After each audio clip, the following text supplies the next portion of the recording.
नमस्कार, ABP news पर सभी दर्शकों का बहुत बहुत स्वागत है। मैं हूं आपके साथ चित्रा त्रिपाठी। महादंगल देखना आप शुरू कर चुके हैं और आज सबसे बड़ा सवाल कि क्या अब वक्फ संशोधन बिल जो लोकसभा और उसके बाद कल बीती देर रात राज्यसभा से पास हो गया, बिल्कुल कानून बनने की तैयारी में है, क्योंकि राष्ट्रपति के एक दस्तखत के बाद आपको बता दें वो कानून बन जाएगा और उसके बाद देश के हर एक नागरिक पर वो पूरी तरह से मान्य होगा। कल देर रात तक राज्यसभा की कार्रवाई चली और आपको बताते चले 2:32 के आसपास उस बिल पर फाइनल मोहर लग गया, जब बड़े मैंडेट के साथ उसको पास कराने में भारतीय जनता पार्टी एनडीए की सरकार पूरी तरह से कामयाब रही।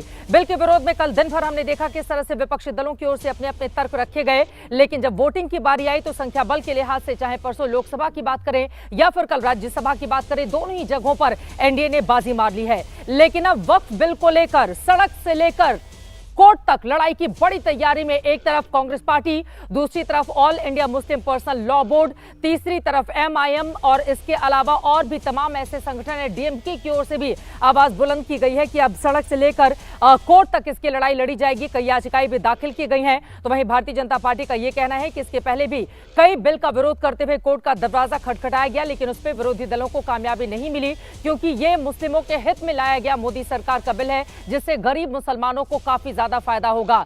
संसद की लड़ाई खत्म हो गई है, लेकिन सड़क पर लड़ाई लड़ी जा रही है। कोर्ट का फैसला क्या होगा आगे आने वाले दिनों में जब सुनवाई होगी, देखना महत्वपूर्ण रहेगा। लेकिन लगता नहीं है कि इस देश की सियासत फिलहाल वक्फ संशोधन बिल को लेकर अभी थमने वाली है, क्योंकि बिहार में इसी साल होने हैं विधानसभा के चुनाव और वहां पर जबरदस्त तरीके से विरोधी पार्टियां नीतीश कुमार को निशाने पर ले रही हैं, क्योंकि उनकी पार्टी की ओर से पहले लोकसभा उसके बाद राज्यसभा में बिल का समर्थन किया गया और इसको लेकर अब नीतीश कुमार के आरएसएस की ड्रेस में एक पोस्टर आरजेडी की ओर से लगाया गया है, पहले सोशल मीडिया पर और उसके बाद उसको वायरल किया जा रहा है और इसके जरिए नीतीश कुमार पर निशाना साधा जा रहा है, ये कहते हुए कि जब बारी मुसलमानों का साथ देने की आई तो नीतीश कुमार ने यहां पर फिर से पलटी खाई और इसी वजह से मुसलमान इस बार उनको वोट नहीं देगा। तो वहीं दूसरी तरफ आपको बताते चले उद्धव ठाकरे जिन्होंने संसद के भीतर इस बिल का विरोध किया, उनकी पार्टी के नेताओं की ओर से तमाम खामियां गिनाई गई। हालांकि उद्धव ठाकरे की ओर से महाराष्ट्र में जरूर कहा गया कि बिल के कुछ प्रावधान अच्छे हैं और वो जरूरी भी है, लेकिन अब वो हिंदू संगठनों के निशाने पर आ गए हैं।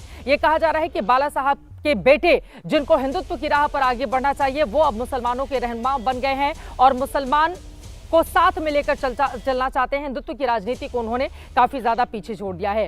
कुल मिलाकर एक तरफ पक्ष और दूसरी तरफ विपक्ष के अपने अपने दावे हैं, लेकिन इन सब के बीच सबसे बड़ा सवाल यह है, क्या ये जो राजनीतिक लड़ाई चली हुई है और आगे आने वाले वक्त में विधानसभा चुनाव में भी इसका साफ साफ असर देखने को मिलेगा। आपको बताते चले नीतीश कुमार की पार्टी के कुछ ऐसे मुस्लिम चेहरे हैं जिन्होंने पार्टी छोड़ दी है, उसको लेकर अब विरोधी दल जबरदस्त तरीके से निशाना साध रहे हैं और ये कह रहे हैं कि नीतीश कुमार की हार इस बार बिहार में तय है। तो उद्धव ठाकरे हिंदुओं के निशाने पर हैं, भारतीय जनता पार्टी विरोधियों को जवाब दे रही है। तो कोर्ट की लड़ाई में कौन मारेगा बाजी, कई ऐसे सवाल हैं जिसको लेकर महादंगल में बड़ी चर्चा हम करने वाले हैं। लेकिन आज पूरे दिन वार पलटवार इस पूरे मामले को लेकर किस तरह से किया गया, एक दूसरे को सही बताने की कोशिश की गई है। पहले बयान सुनिए, उसके बाद करेंगे चर्चा की शुरुआत।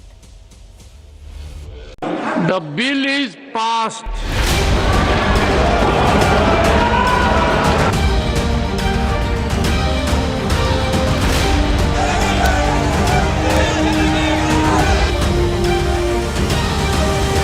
मेरा कातिल ही मेरा मुंसिफ है, फैसला मेरे हक में क्या देगा।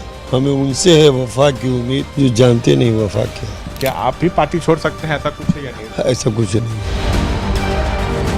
नहीं, आपकी पार्टी में भी जो कुछ लोग शायद मुस्लिम नेता खुश हैं क्या? ऐसा है कि मैं देख रहा हूँ, खबर होना चाहिए ब्लॉक स्तर का खबर, ब्लॉक स्तर का डिजिटल चैनल खबर करता है, उसको राष्ट्रीय पे उठा के घुमा। एक ज्वालामुखी फूट चुका है जनता दल में, उससे खमियाजा भुगतनी पड़ेगी। नीतीश जी अचेत हैं और गिरगिट तो बदलने में थोड़ा वक्त भी लगाता है तो बदल देते हैं। ये तो आरएसएस की नीतियों पर चल रहा है, हाफ पेंटियर बन गए हैं। ये बदहवासी और बौखलाहट है। नीतीश कुमार जी को किसी पोस्टर के जरिए आप अगर अपमानित करने की कोशिश कर रहे हैं, आप 14 करोड़ बिहारियों का अपमान कर रहे हैं। राजद जैसे पार्टियों की दुकान बंद हुई। एक पुराना गीत था, वक्त ने किया क्या हसी सितम। तो आज मैं कहना चाहूंगा, वक्त ने किया क्या हसी सितम कि मुस्लिम लीग और शिवसेना मिलके हो गए हम। उद्धव ठाकरे के ऊपर मुस्लिम संगठनों का इतना भयंकर दबाव था कि तमाम सांसदों पर जबरदस्ती दबाव डाल के दोनों सदनों में विधेयक के खिलाफ वोट करवाए कि उद्धव ठाकरे जी उनको मुस्लिम हृदय सम्राट के तौर पर जाना जाएगा। ऐसे इस प्रकार के बिल जो होते हैं वो व्यापार और धंधे से कम नहीं होते। 2 लाख करोड़ की जो संपत्ति है ज्यादा, उनके ऊपर उनका ध्यान ज्यादा है। सुप्रीम कोर्ट जाएंगे, आप हमारे अधिकारों को कैसे रोक सकते हो? आप कैसे हमारे साथ ये कर सकते हो कि आप धार्मिक स्वतंत्रता को छीनने का काम करते हो? कोर्ट में जाने से रोका किसने? उनको जाए ना, न्यायालय जाएंगे तो सरकार अपनी बात कहेगी और निश्चित रूप से विजय होगी।